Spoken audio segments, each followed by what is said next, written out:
क्रीडन भूनप। साक्षात लक्ष्मी ही गोकुल में आकर के और विद्यमान हो गई। सचला लक्ष्मी आज वृंदावन में आकर के अचला हो गई। लक्ष्मी कभी एक ठिठ पर नहीं रहती, तो चलती रहती है, परंतु आज जब गोकुल में आई तो वो वहीं पर अपना डेरा लगा ली। क्यों? क्योंकि रमा क्रीडन भो नृपा आह्लाद जाता नंदस्तु। नंद के यहाँ पर आह्लाद उत्पन्न हुआ है, साक्षात आनंद। ये तो नंद भवन की बात है। नंद भवन में बड़े आनंद से सब उत्सव मना रहे थे, परंतु उधर जब आकाशवाणी ने कंस को दिया निर्देश कि यत्र त्वगा पूर्व शत्रु, तुम्हारे आसपास में तुम्हारा शत्रु ने जन्म ले लिया है, कंस भयभीत भया। इधर कंस की क्या दशा है कि आकाशवाणी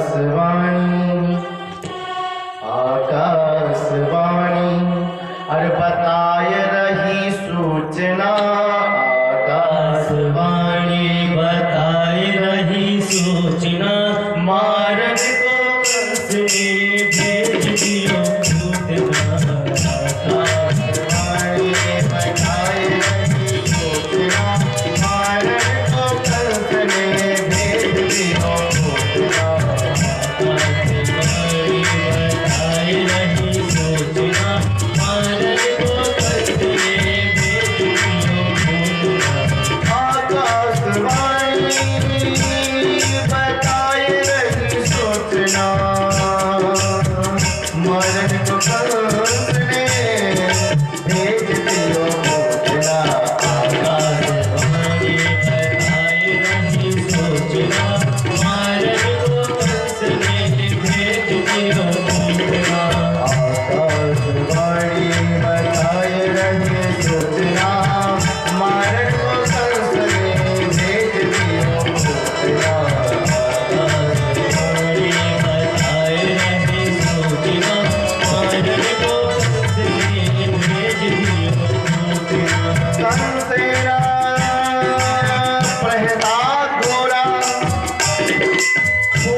आकाशवाणी ने क्या कहा?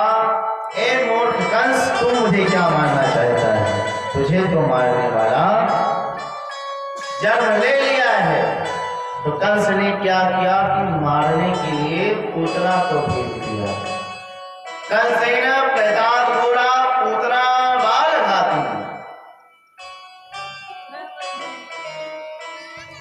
नंद बाबा गए थे कंस को वार्षिक कर देने के लिए। इधर पूतना आ गई। सब गा रहे थे नंद के आनंद भयो जय कन्हैया लाल की, सब मधुरमय कंठों में गा रहे थे। इधर पूतना पहुंच गई। देखिए पहले पूतना का परिचय देखिए। पूतना का नाम है, देखिए पूत मतलब होता है पवित्र, और ना मतलब नहीं, जिसमें तनिक भी पवित्रता ना हो वो है पूतना, अथवा जिसके पूत ही ना हो वो है पूतना। आई सुंदर स्वरूप बनाया, इस प्रकार से लग रही है कि जैसे साक्षात श्री देवी ही प्रकट हो गई। सुंदर रूप बनाया। सभी सखियां जितनी गोपियां थी, ग्वालने थी, सब बधाइयां दे रही थी, उन्हीं के बीच में मिल करके और गई, अरे बहन यशोदा बधाई हो। अब यशोदा ने पहली बार पूतना को देखा, अरे ये मेरी बहन कहां से आ गई। परंतु सबको यश देने वाली यशोदा, देखिए यशोदा का अर्थ ही है यशोधरा, यशोदा सबको यश देने वाली, सबको प्रसन्नता दिलाने वाली वो यशोदा है। परंतु आज मन में सशंकित हो रही है, ये मेरी बहन कहां से आ गई।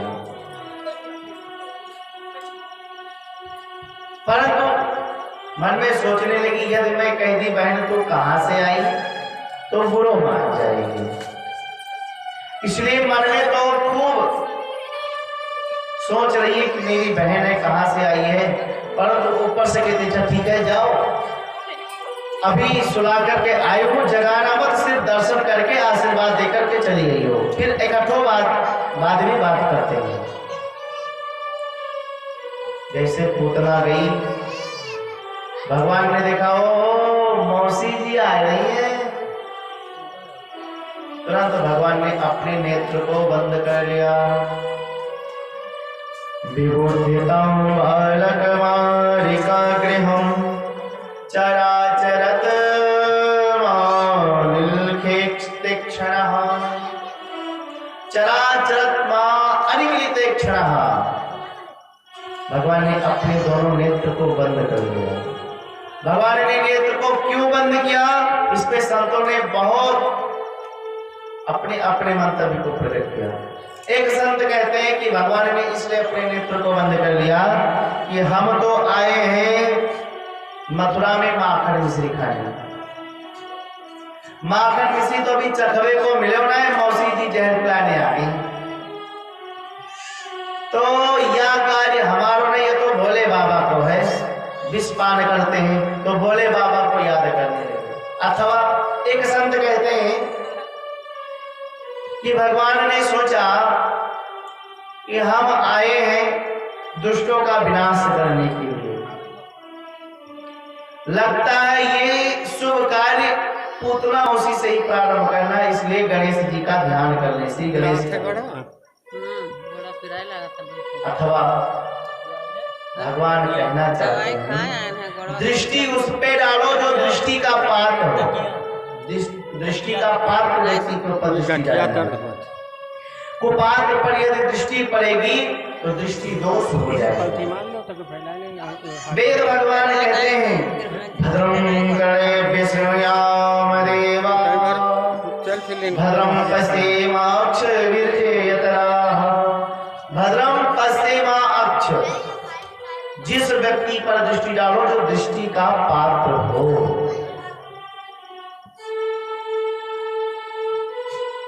इस प्रकार से बहुत से मत प्रकट किए हैं संत लोग। भगवान ने सोचा कि हम है मायापति और पूतना है मायावती, लखनऊ वाली मायावती नहीं। और यदि मायापति के सामने मायावती की माया चलने वाली नहीं है, इसलिए हम अपने नेत्र को बंद कर देते हैं। अथवा एक संत कहते हैं कि नेत्रों से नेत्र मिलने से प्रेम जागृत होता है, और यदि कहीं मेरी मौसी से नेत्र मिल गए तो ये हमको मारने की भाव त्याग करके यहाँ से चली जाएगी और हमारे जितने ग्वाल बाल मित्र ने जन्म लिया है सबको मार डालेगी, इसलिए भगवान ने नेत्र को बंद कर दिया। भगवान को नेत्र बंद करते हुए देखा तो समझ गई कि ये सो रहा है वाला, क्या करे,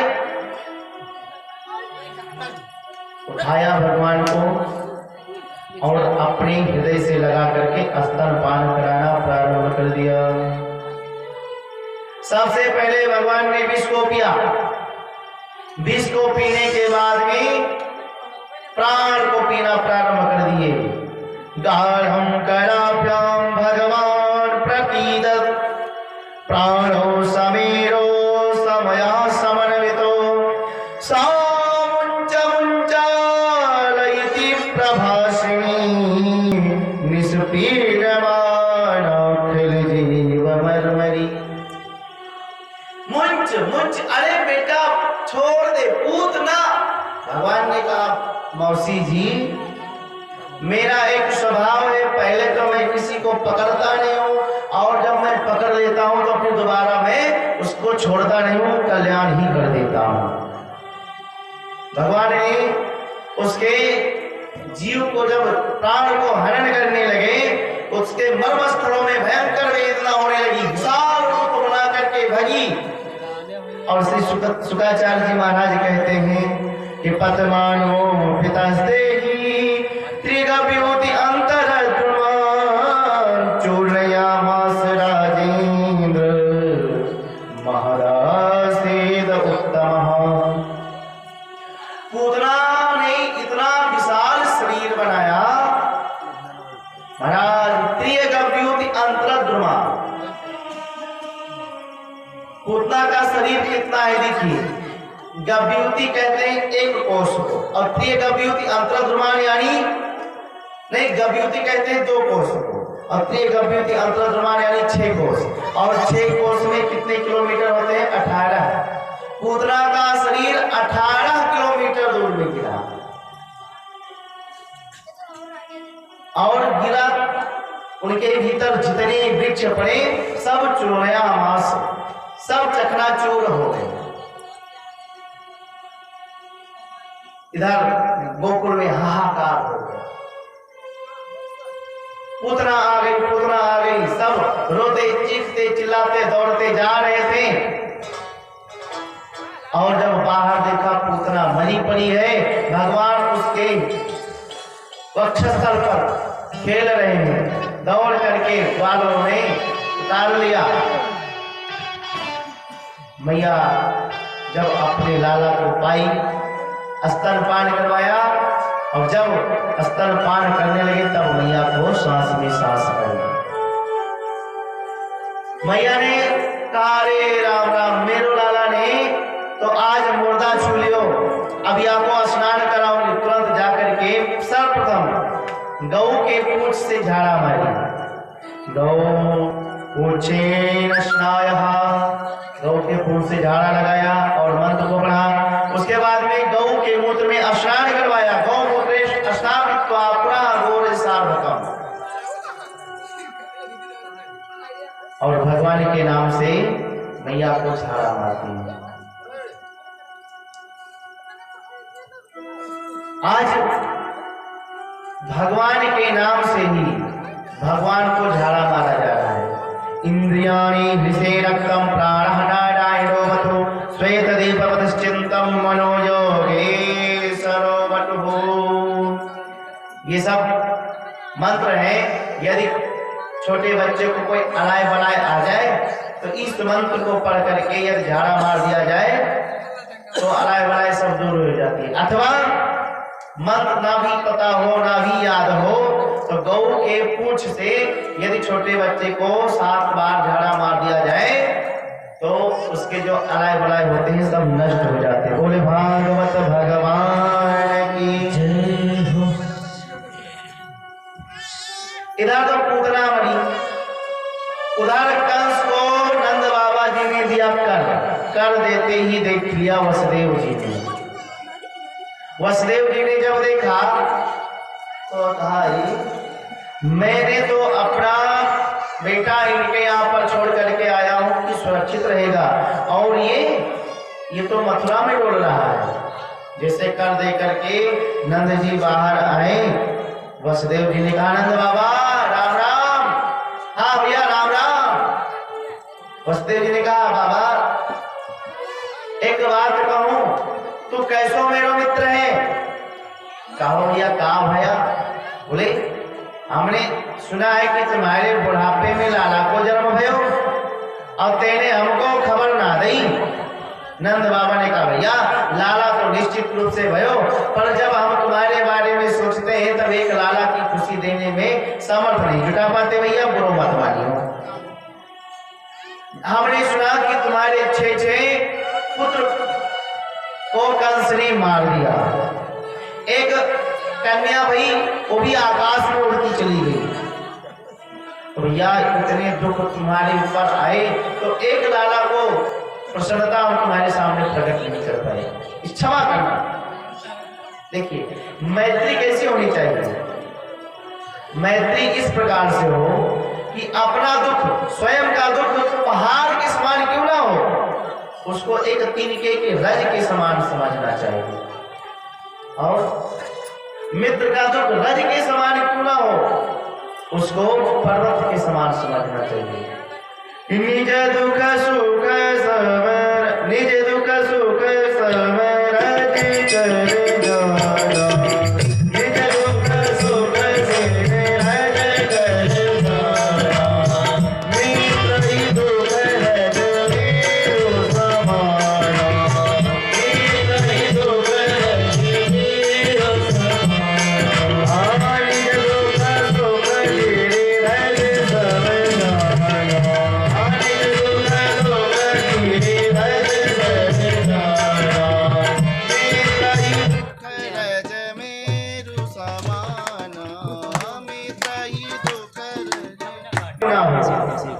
उसको रज के समान मानना चाहिए। और मित्र का दुख रज के समान क्यों ना हो, उसको पर्वताकार स्वरूप में मानना चाहिए। इसी को मैत्री कहते हैं,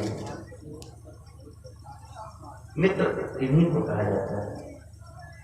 आज नंद बाबा ने कहा भैया जब हमने तुम्हारे बारे में सुना तो एक लाला का खुशी तुम्हारे सामने प्रकट ना कर पाए, इसलिए क्षमा करना। बातें करते करते वसुदेव जी ने कहा नंद बाबा तुमको पता नहीं? कहा भैया, बोले हम तो तुमको जानकारी होना चाहिए कि मैं ज्योतिष को पक्को पढ़ने जाऊंगी। अरे भैया वो तो हमको पता है। हाँ तो पता है, तो हमारे ज्योतिष अंकशास्त्र कह रहे हैं कि तुम्हारे ग्रह दशा कछु ठीक नहीं। कहा भैया, बोले यही कि तुम्हारे गोकुल में कछु उत्पात होवे वालों है, इसलिए तू मथुरा में मत दौड़ करके अपने गोकुल को संभाल।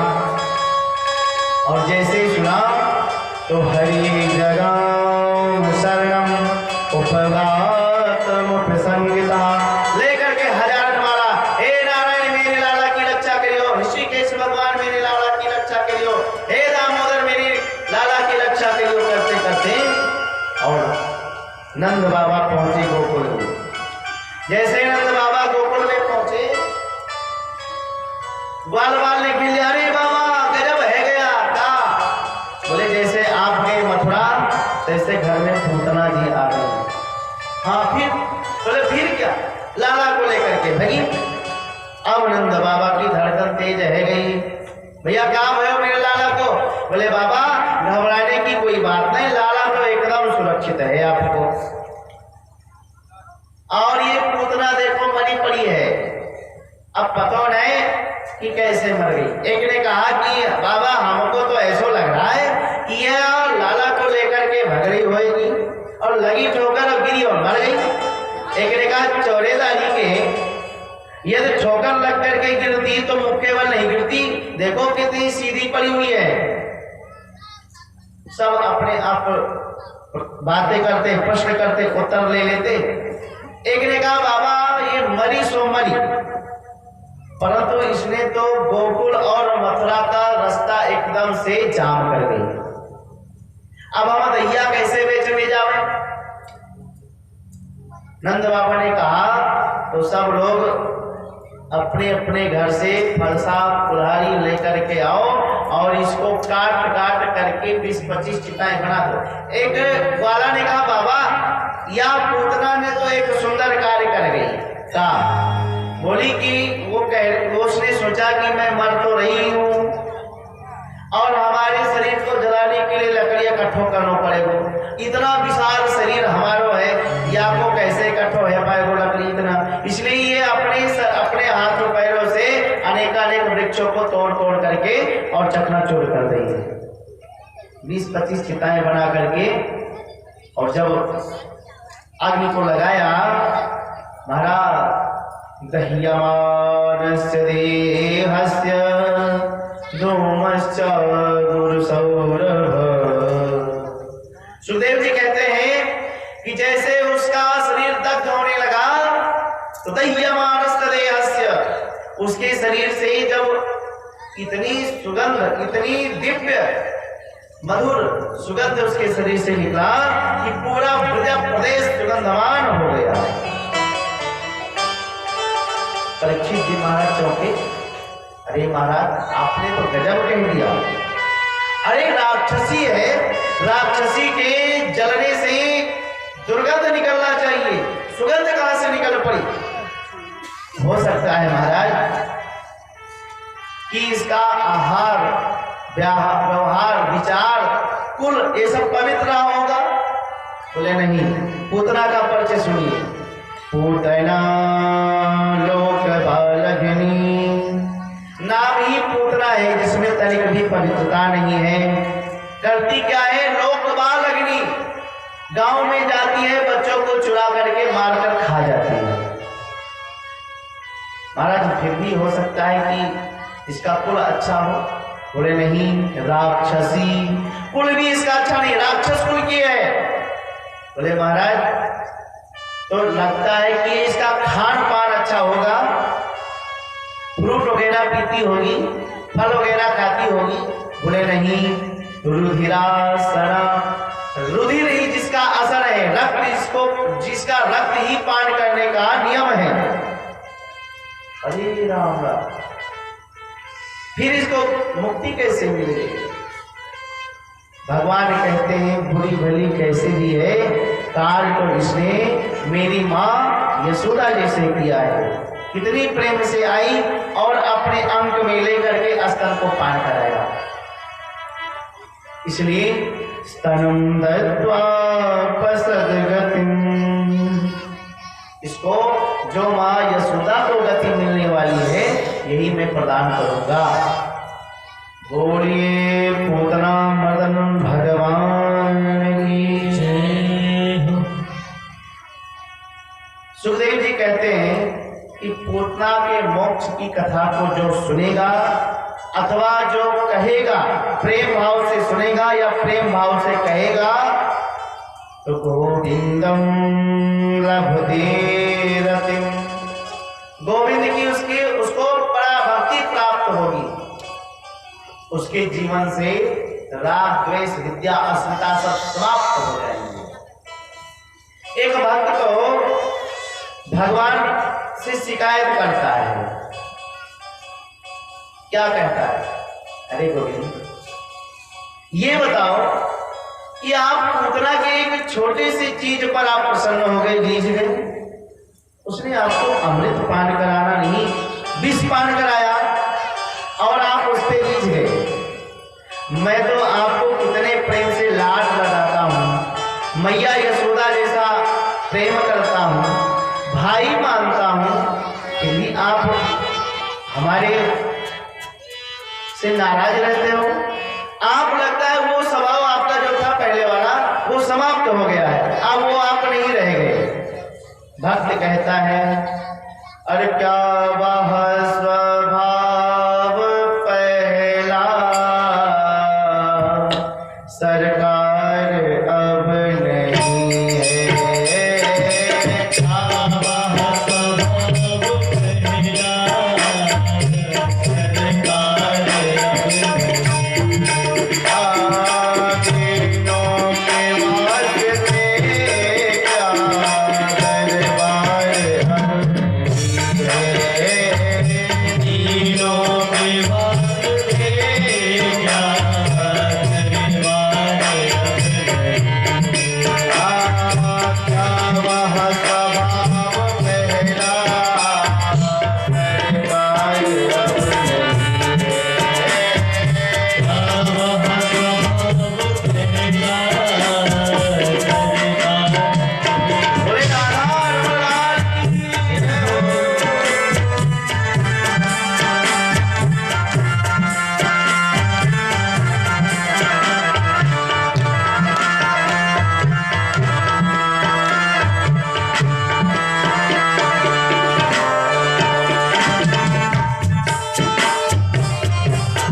प्रभु, वो अस्त्र जैसा क्या अब मेरे अंदर प्यार नहीं है? लगता है आप ही बदल रहे हो। उस अस्त्र बिंदुओं से क्या प्यार अब नहीं है, उस अस्त्र बिंदुओं से क्या प्यार अब नहीं है, तीनों के वास्ते क्या दरबार अब नहीं है, तीनों के वास्ते क्या दरबार अब नहीं है। आपका वह स्वभाव पहला सरकार अब नहीं है, वह स्वभाव पहला सरकार अब नहीं है।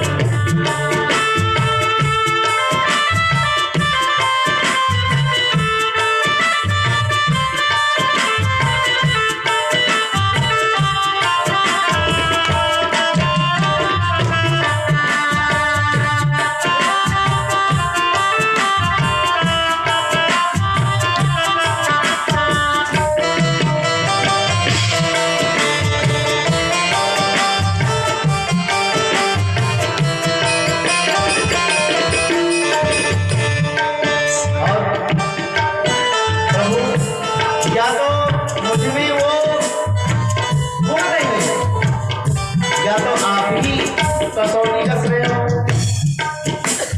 या तो दयालु मेरी दिग्दीनता नहीं है, या तो दयालु मेरी दिग्दीनता नहीं है, या तो दयालु मेरी दिग्दीनता नहीं है, या तो दयालु मेरी दिग्दीनता नहीं है, या तीनों की तुम्हें अब दरकार भी नहीं है, तीनों की तुम्हें अब दरकार भी नहीं है, क्योंकि क्या वह स्वभाव पहला सरकार अब नहीं है, क्या वह स्वभाव पहला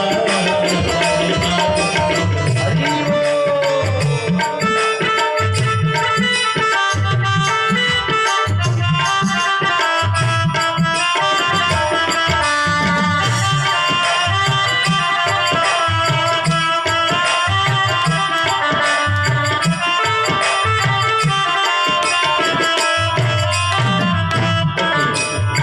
ये पद मैं क्यों गा रहा हूँ?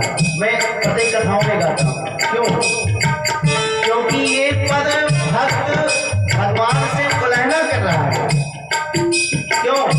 क्योंकि आप पहले वाले नहीं रह गए, या तो हम में वो चीज नहीं है जिससे मैं आपको रिझा सकूं, अथवा आप ही कोई कसौटी कस रहे हैं।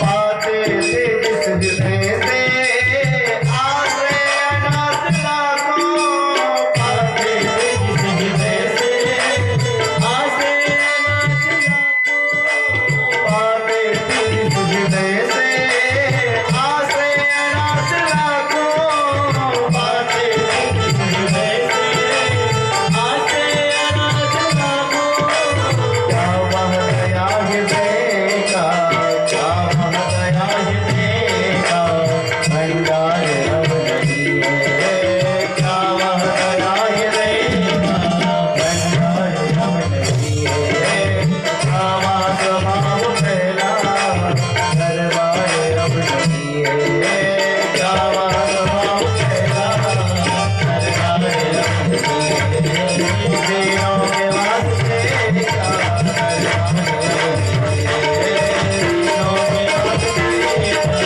दरबार अब नहीं है।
देखिए, भगवान से शिकायत करो, भगवान से उलाहना करो, लड़ो भगवान से।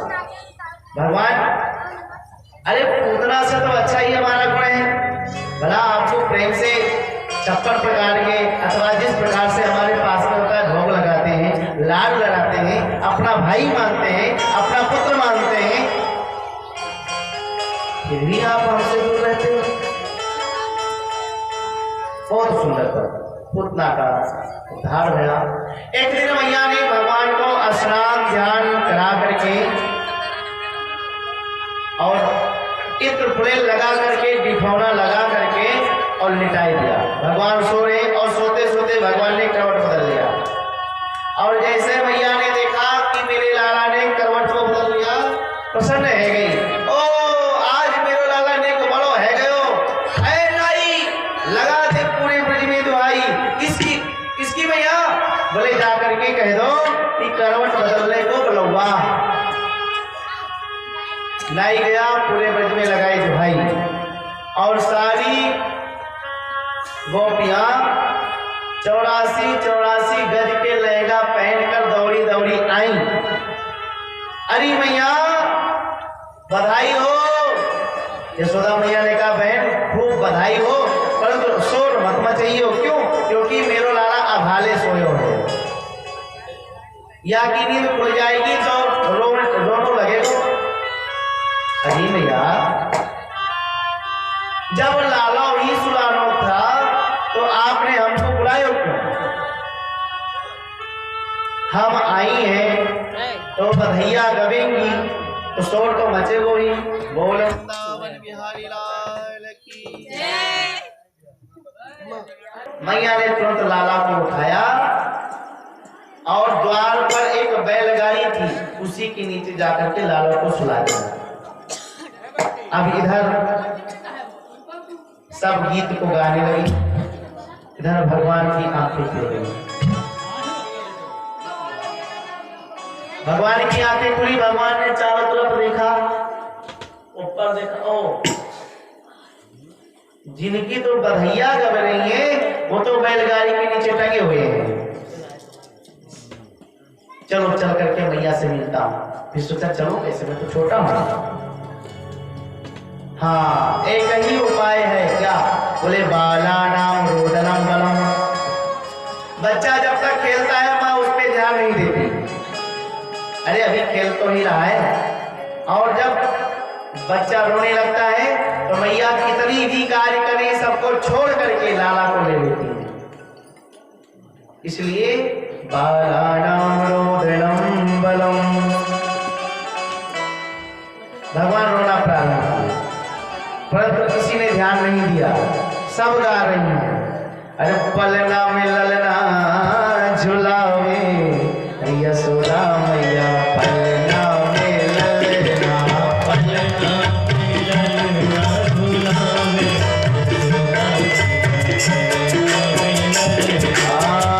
पलना में ललना झुलावे यशोदा मैया, पलना में ललना,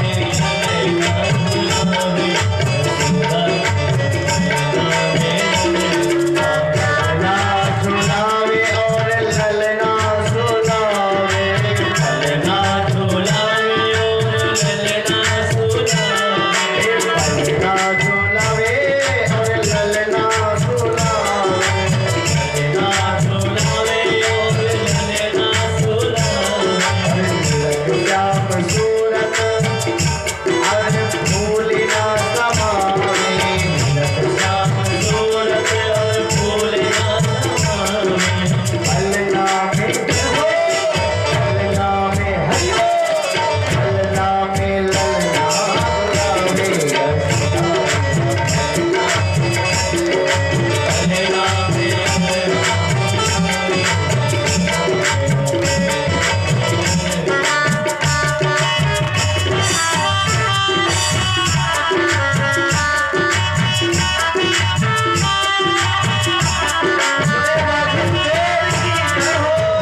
अरे पलना में ललना झुलावे यशोदा भैया पलना में ललना। भगवान रो रहे हैं इधर।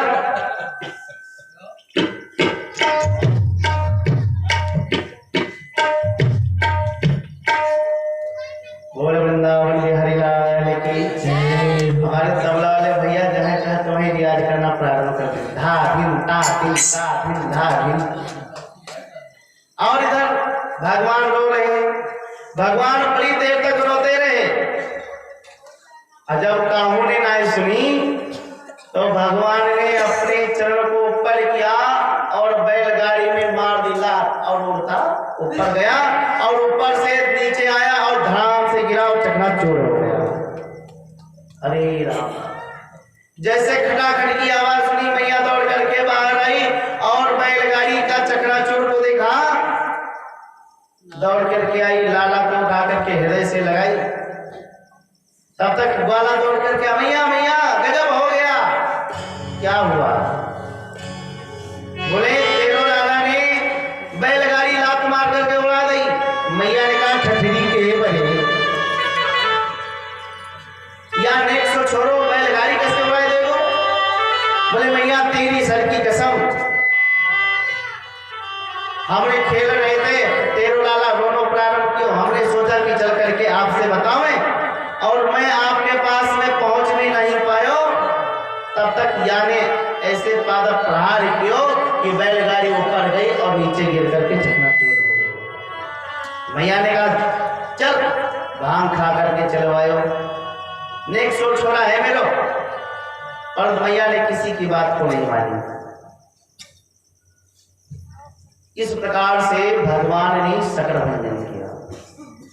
मैया किसी की बात को नहीं मानती है, वो तो उनका छोरा है, उनका लाला है, इसलिए कहती हैं मेरो नेक सा लाला इतने बड़े कैसे हो जाए।